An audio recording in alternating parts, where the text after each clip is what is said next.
कि किस तरह से इसराइल की तरफ से जो हमास के लड़ाकों के सामने एक प्रस्ताव रखा गया कि हमास के लड़ाके इसराइल के उन नागरिकों को रिहा कर दें जिन नागरिकों को 7 अक्टूबर को हमास के लड़ाकों ने अपनी कैद में लिया है, उन्होंने अपनी हिरासत में लिया है। उन नागरिकों को रिहा कराने के लिए इसराइल के बेंजामिन नेतन्याहू ने हमास के लड़ाकों के सामने एक प्रस्ताव रखा है। दोस्तों, दरअसल हमास के लड़ाकों के सामने एक प्रस्ताव रखा गया और साथ में एक बड़ी चेतावनी रखी गई है। हमास के लड़ाकों ने उस प्रस्ताव को एक्सेप्ट कर लिया है। हमास के लड़ाके इसराइल के उन नागरिकों को छोड़ने के लिए तैयार हो चुके हैं जिन नागरिकों को हमास के लड़ाकों ने 7 अक्टूबर को इसराइल के अंदर से अपनी हिरासत में लिया था, अपनी कैद में लिया था। दोस्तों, अब इसी बीच सवाल ये बड़ा उठता है, क्या हमास के लड़ाके अब इसराइल के साथ इस समझौते पर राजी हो गए? तो क्या गजा के अंदर युद्ध विराम होने वाला है? क्या गजा के अंदर जंग बंद होने वाली है? आखिर किस लिए हमास के लड़ाके इसराइल के इन नागरिकों को छोड़ने के लिए राजी हो गए? इसराइल के इन नागरिकों के बदले में इसराइल की तरफ से क्या हमास के लड़ाकों को दिया जाएगा? यह सवाल इस वक्त बहुत बड़ा है, क्योंकि आप लोगों ने बहुत सारे चैनल्स पर यह खबर सुन ली होगी कि हमास के लड़ाके इसराइल के साथ समझौते पर राजी हो चुके हैं और हमास के लड़ाके इसराइल के तकरीबन 20 नागरिकों को रिहा करने के लिए इसराइल के प्रस्ताव पर सहमति होते हुए नजर आ रहे हैं। दोस्तों, पंजाब केसरी की रिपोर्ट है, आप देख सकते हैं कि हमास 20 इजरायली बंधकों को रिहा करने पर सहमत हो चुका है। यानी कि हमास के लड़ाके इसराइल के उन नागरिकों को छोड़ेंगे। दोस्तों, इसराइल की तरफ से ये प्रस्ताव इसलिए लाया गया है क्योंकि इसराइल के तेल अवीव के अंदर इन नागरिकों को लेकर भारी मात्रा में विरोध देखने को मिल रहा था। इसराइल के अंदर बहुत सारे लोग इसराइल के नेतन्याहू का घेराबंदी करना उन्होंने शुरू कर दी थी, क्योंकि हमास के इलाकों में बहुत सारे लोगों के नागरिक आज भी कैद में है और इसराइल को बहुत विरोध का सामना करना पड़ रहा है इसराइल के अंदर। इसलिए हमास के इलाकों के सामने उसने इस प्रस्ताव को रख दिया जिसमें हमास के इलाकों ने 20 इजरायली नागरिकों को छोड़ने का फैसला किया है। हमास इसराइल द्वारा प्रस्तावित 33 के बजाय अपनी हिरासत में मौजूद 20 इजरायली बंधकों को रिहा करने पर सहमत हो गया है। खलील अल हाइबा के नेतृत्व में हमास नेताओं का एक प्रतिनिधिमंडल इसराइल के साथ युद्ध विराम के साथ साथ इजरायली बंधकों की रिहाई के संबंध में अप्रत्यक्ष मध्यस्थता वार्ता के एक नए दौर के लिए मिस्र की राजधानी काहिरा पहुंच गया। दोस्तों, मिस्र की राजधानी काहिरा के अंदर बातचीत होगी कि किस तरह से हमास के लड़ाके उन इजरायली नागरिकों को छोड़ेंगे। दोस्तों, इसराइल के नागरिकों को छोड़ा जाएगा। 3 सदस्यीय प्रतिनिधिमंडल में हमास के अन्य नेताओं में जहीर जबरीन और गाजी हमद भी शामिल हैं। इसराइल रक्षा मंत्रालय के सूत्रों के मुताबिक हमास ने कतर और मिस्र के मध्यस्थों को सूचित किया है कि वह महिलाओं, बुजुर्गों और बीमारों सहित 20 इजरायली बंधकों को रिहा कर सकता है। हमास इसराइल द्वारा प्रस्तावित 33 के बजाय 20 बंधकों को रिहा करने पर सहमत हो गया है। हमास नेताओं का एक प्रतिनिधि मंडल वार्ता में एक नए दौर के लिए काहिरा पहुंचा। प्रतिनिधि मंडल में हमास के नेताओं में जहीर जबरीन और गाजी हमद भी शामिल है। दोस्तों, हमास के सामने ये प्रस्ताव रखा गया है। इसराइल ने क्या प्रस्ताव रखा है हमास के लड़ाकों के सामने? क्योंकि मैंने आप लोगों को अभी भी बताया कि इसराइल के तेल अवीव के अंदर इसराइल को भारी मात्रा में विरोध का सामना करना पड़ रहा है। भारी मात्रा में इसराइल इस वक्त इसराइल के बेंजामिन नेतन्याहू जनता के सामने चेहरा दिखाने के काबिल नहीं बचे हैं, क्योंकि इसराइल के अंदर वो नागरिक भारी मात्रा में विरोध कर रहे हैं जिनके घर वाले आज हमास के लड़ाकों की कैद में हैं। दावा किया जा रहा है कि इसराइल ने जो प्रस्ताव रखा है, आखिर इसराइल ने हमास के लड़ाकों के सामने क्या प्रस्ताव रखा है वो आप यहाँ पर देख सकते हैं कि इसराइल ने रखा था प्रस्ताव। इसराइल ने पहले इजरायली जेलों में बंद लगभग 600 फिलिस्तीनी कैदियों के बदले में हमास की हिरासत में मौजूद अपने 33 बंधकों को रिहा करने का प्रस्ताव रखा था। सेंट्रल इंटेलिजेंस एजेंसी के निदेशक विलियस वर्द काहिरा पहुंच गए हैं और अप्रत्यक्ष मध्यस्थता वार्ता की निगरानी करेंगे।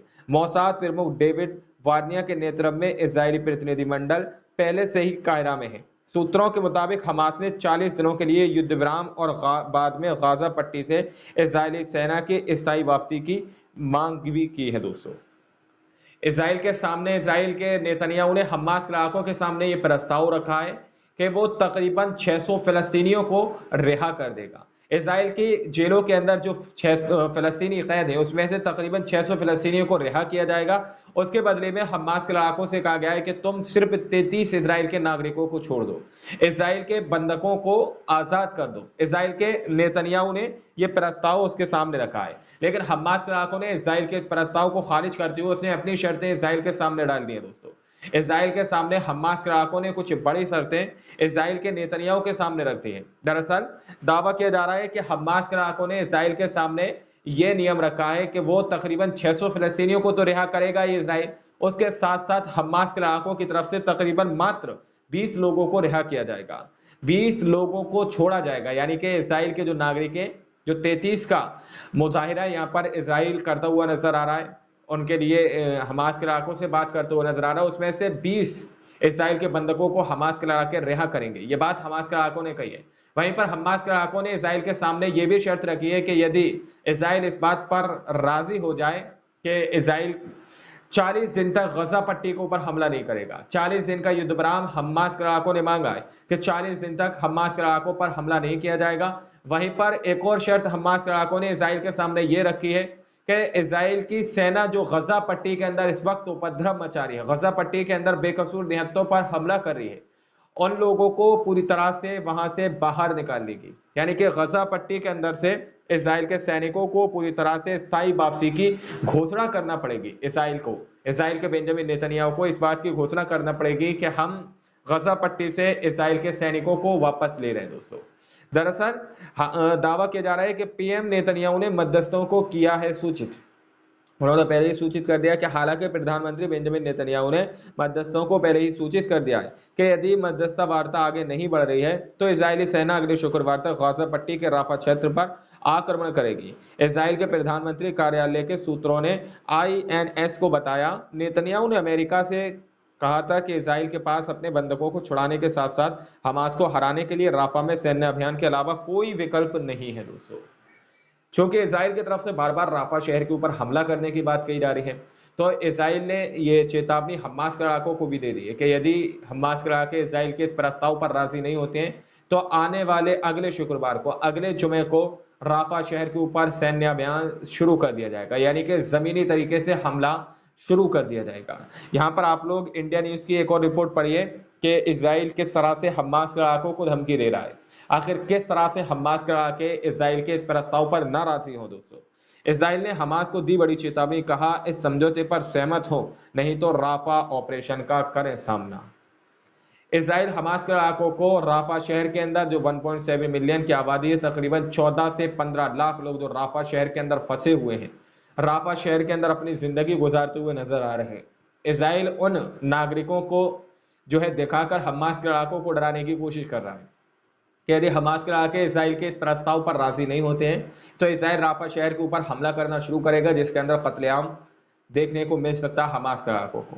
तो हमास के इलाकों के सामने उसके अपने नागरिकों को डाला जा रहा है, उन लोगों का वास्ता देकर, उन लोगों का डर दिखाकर हमास के इलाकों पर जबरन इस प्रस्ताव को राजी होने पर जो है उसको मनाया जा रहा है दोस्तों। और ये सारा काम मिस्र की राजधानी काहिरा के अंदर वहां पर बातचीत होगी। अब देखना यह है क्या हमास के इलाके इसराइल के इस प्रस्ताव पर राजी होते हैं या नहीं, या फिर हमास के उस प्रस्ताव पर इसराइल राजी होगा या नहीं, जिस पर हमास के इलाकों ने पलटवार में ये कहा है कि हम 20 इजरायली नागरिकों को छोड़ेंगे और तकरीबन 600 फिलिस्तीनियों को इसराइल को नागरिक जो है रिहा करना पड़ेगा, और साथ में ही 40 दिन का युद्ध विराम करना पड़ेगा। गजा पट्टी के अंदर से इसराइल को अपनी स्थायी सेना को वापस बुलाना पड़ेगा 40 दिन के लिए दोस्तों। अब इसराइल ने साफ तौर पर क्लियर वर्ड में हमास के इलाकों को यह डर दिखाकर अमेरिका से यह बात कही है कि हमारे पास दूसरा कोई विकल्प नहीं है कि हम अपने सैनिकों को, वो अपने नागरिकों को रिहा करा सके हमास के इलाकों से। यदि हम राफा शहर के ऊपर हमला नहीं करेंगे तो हमास के इलाके डरने वाले नहीं है। इसलिए इसराइल राफा शहर के ऊपर खुले लफ्जों में साफ तौर पर यह बात कहता हुआ नजर आ रहा है कि वह आम जनमानस के ऊपर हमला करेगा, आम नागरिकों के ऊपर हमला करेगा, छोटे छोटे बच्चों को निशाना बनाएगा, उनका कत्लेआम करेगा, बुजुर्ग महिलाओं को मारा जाएगा, काटा जाएगा, उनका अपहरण किया जाएगा दोस्तों। तो इस तरह की चेतावनी हमास के इलाकों के सामने इसराइल ने रख दी है। अब देखना यह है क्या कुछ पलटवार में क्या कुछ खबरें सामने निकल कर आती हैं। अब ये अपडेट मैंने आप लोगों के सामने रखी है कि ये प्रस्ताव पर हमास के इलाकों को राजी होना चाहिए या नहीं राजी होना चाहिए, या फिर हमास को पहले फिलिस्तीन को देखना चाहिए, या राफा के अंदर जो नागरिक फंसे हुए हैं जिनके कत्लेआम की चेतावनी इसराइल बार बार दे रहा है उसको देखना चाहिए। आप लोग इस रिपोर्ट के बारे में क्या सोचते हैं? अपनी राय कमेंट सेक्शन में हमें ज़रूर दीजिएगा। सही और सटीक खबर देखने के लिए आप हमारे चैनल को सब्सक्राइब कर सकते हैं।